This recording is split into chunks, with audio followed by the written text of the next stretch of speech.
तो दो प्रमुख मुद्दे सी, एक ड्रग्स का तो दूसरा बेअदबी का। ड्रग्स के बारे बहुत वधिया शुरुआत हुई है। सरकार ने काफ़ी कदम उठाए ने। कल भी मानयोग चीफ मिनिस्टर साहब ने इस संबंध में मीटिंग रखी सी। मैं चीफ मिनिस्टर साहब का धन्यवाद करांगा। एक मुद्दा है कनैक्टेड मुद्दा।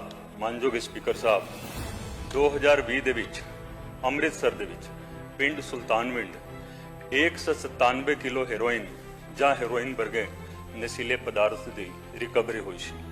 ਉਸ ਦੇ ਵਿੱਚ ਅਨਵਰ ਮਸੀਹ ਨਾਂ ਦੇ ਇੱਕ ਅਕਾਲੀ ਲੀਡਰ ਦੀ ਗ੍ਰਿਫਤਾਰੀ ਹੋਈ ਸੀ। ਮੇਰੇ ਹਿਸਾਬ ਦੇ ਨਾਲ ਮੁਕੱਦਮਾ ਨੰਬਰ 23 ਹੈ 2020 ਦਾ। ਉਦੋਂ ਨਸ਼ੇ ਦਾ ਜੋ ਸਭ ਤੋਂ ਵੱਡਾ ਸੌਦਾਗਰ ਹੈ ਪੰਜਾਬ ਦਾ, ਅੱਜ ਦੀ ਤਾਰੀਖ ਦੇ ਵਿੱਚ ਜੇਲ੍ਹ ਦੇ ਵਿੱਚ ਹੈ। ਉਦੋਂ ਸਾਡੇ ਜਿਹੜੇ ਮਿੱਤਰ ਬੈਠੇ ਨੇ ਸਾਹਮਣੇ, ਇਹਨਾਂ ਨੇ ਵੀ ਮੰਗ ਕੀਤੀ ਸੀ ਕਿ ਉਸ ਬੰਦੇ ਦੀ ਗ੍ਰਿਫਤਾਰੀ ਉਸ 23 ਨੰਬਰ FIR ਦੇ ਵਿੱਚ ਹੋਵੇ, ਕਿਉਂਕਿ ਉਹ ਉਹਦਾ ਬਹੁਤ ਹੀ ਕਨਿਸ਼ਟ ਮਿੱਤਰ ਸੀਗਾ ਔਰ ਉਹਦਾ ਸਾਥੀ ਸੀਗਾ।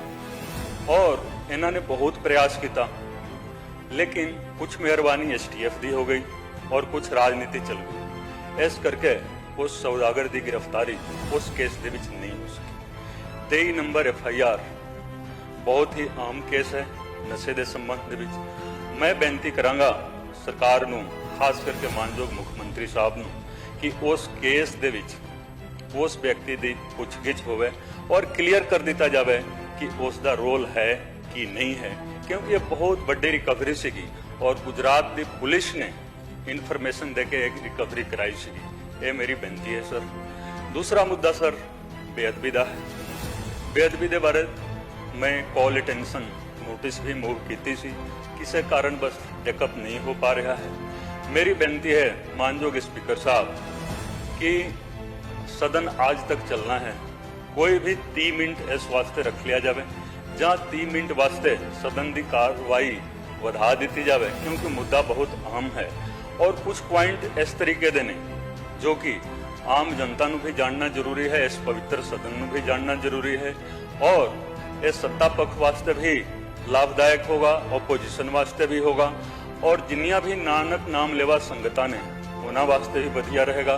तुसीं भी कोटकपूरा एरिया तो तुसीं इस सदन की प्रतिनिधिता कर रहे हो, तो मेरी ये बेनती है कि जहाँ तक मैनू अपना पक्ष रखने वास्ते 10 मिनट का समा दे दिता जाए, जहाँ आधे घंटे वास्ते सदन की कार्रवाई बढ़ा दी जाए, तां जो इस मुद्दे के उत्ते वधिया एक डिबेट हो सके। आप जी का बहुत बहुत धन्यवाद। Thank you very much. Gogi ji तो दो प्रमुख मुद्दे सी, एक ड्रग्स का तो दूसरा बेअदबी का। ड्रग्स के बारे बहुत वधिया शुरुआत हुई है। सरकार ने काफ़ी कदम उठाए ने। कल भी मानयोग चीफ मिनिस्टर साहब ने इस संबंध में मीटिंग रखी सी। मैं चीफ मिनिस्टर साहब का धन्यवाद करांगा। एक मुद्दा है कनैक्टेड मुद्दा। मानयोग स्पीकर साहब 2020 ਦੇ ਵਿੱਚ ਅੰਮ੍ਰਿਤਸਰ ਦੇ ਵਿੱਚ ਪਿੰਡ ਸੁਲਤਾਨਵਿੰਡ 197 ਕਿਲੋ ਹੈਰੋਇਨ ਜਾਂ ਹੈਰੋਇਨ ਵਰਗੇ ਨਸ਼ੀਲੇ ਪਦਾਰਥ ਦੀ ਰਿਕਵਰੀ ਹੋਈ ਸੀ। ਉਸ ਦੇ ਵਿੱਚ ਅਨਵਰ ਮਸੀਹ ਨਾਂ ਦੇ ਇੱਕ ਅਕਾਲੀ ਲੀਡਰ ਦੀ ਗ੍ਰਿਫਤਾਰੀ ਹੋਈ ਸੀ। ਮੇਰੇ ਹਿਸਾਬ ਦੇ ਨਾਲ ਮੁਕੱਦਮਾ ਨੰਬਰ 23 ਹੈ 2020 ਦਾ। ਉਦੋਂ ਨਸ਼ੇ ਦਾ ਜੋ ਸਭ ਤੋਂ ਵੱਡਾ ਸੌਦਾਗਰ ਹੈ ਪੰਜਾਬ ਦਾ, ਅੱਜ ਦੀ ਤਾਰੀਖ ਦੇ ਵਿੱਚ ਜੇਲ੍ਹ ਦੇ ਵਿੱਚ ਹੈ। ਉਦੋਂ ਸਾਡੇ ਜਿਹੜੇ ਮਿੱਤਰ ਬੈਠੇ ਨੇ ਸਾਹਮਣੇ, ਇਹਨਾਂ ਨੇ ਵੀ ਮੰਗ ਕੀਤੀ ਸੀ ਕਿ ਉਸ ਬੰਦੇ ਦੀ ਗ੍ਰਿਫਤਾਰੀ ਉਸ 23 ਨੰਬਰ FIR ਦੇ ਵਿੱਚ ਹੋਵੇ, ਕਿਉਂਕਿ ਉਹ ਉਹਦਾ ਬਹੁਤ ਹੀ ਕਨਿਸ਼ਟ ਮਿੱਤਰ ਸੀਗਾ ਔਰ ਉਹਦਾ ਸਾਥੀ ਸੀਗਾ। ਔਰ ਇਹਨਾਂ ਨੇ ਬਹੁਤ ਪ੍ਰयास ਕੀਤਾ, ਲੇਕਿਨ ਕੁਝ ਮਿਹਰਬਾਨੀ STF ਦੀ ਹੋ ਗਈ और कुछ राजनीति चल गई। इस करके उस सौदागर की गिरफ्तारी उस केस के विच नहीं हो सकी। 23 नंबर FIR बहुत ही आम केस है नशे के संबंध के विच। मैं बेनती करांगा सरकार नूं, खास करके मानयोग मुख मंत्री साहब नूं, कि उस केस दे विच उस व्यक्ति की पुछगिछ होवे और क्लीयर कर दिता जाए कि उसका रोल है कि नहीं है, क्योंकि ये बहुत बड़ी रिकवरी सीगी और गुजरात की पुलिस ने इनफॉर्मेशन दे के एक रिकवरी कराई सी। ये मेरी बेनती है सर। दूसरा मुद्दा सर बेअदबी का है। बेअदबी के बारे मैं कॉल अटेंशन नोटिस भी मूव की सी, किसी कारण बस टेकअप नहीं हो पा रहा है।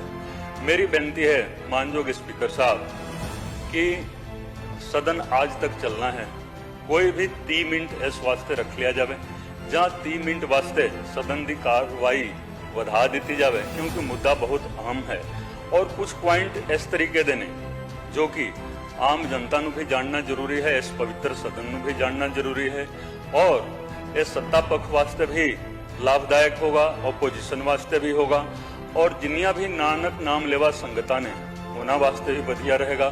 तुसीं भी कोटकपूरा एरिया ਤੋਂ ਤੁਸੀਂ ਇਸ ਸਦਨ ਦੀ ਪ੍ਰਤੀਨਿਧਤਾ ਕਰ ਰਹੇ ਹੋ, ਤਾਂ ਮੇਰੀ ਇਹ ਬੇਨਤੀ ਹੈ ਕਿ ਜਾਂ ਤਾਂ ਮੈਨੂੰ ਆਪਣਾ ਪੱਖ ਰੱਖਣ ਵਾਸਤੇ 10 ਮਿੰਟ ਦਾ ਸਮਾਂ ਦੇ ਦਿੱਤਾ ਜਾਵੇ ਜਾਂ ਆਧੇ ਘੰਟੇ ਵਾਸਤੇ ਸਦਨ ਦੀ ਕਾਰਵਾਈ ਵਧਾ ਦਿੱਤੀ ਜਾਵੇ ਤਾਂ ਜੋ ਇਸ ਮੁੱਦੇ ਦੇ ਉੱਤੇ ਵਧੀਆ ਇੱਕ ਡਿਬੇਟ ਹੋ ਸਕੇ। ਆਪ ਜੀ ਦਾ ਬਹੁਤ ਬਹੁਤ ਧੰਨਵਾਦ। Thank you very much. Gogi ਜੀ।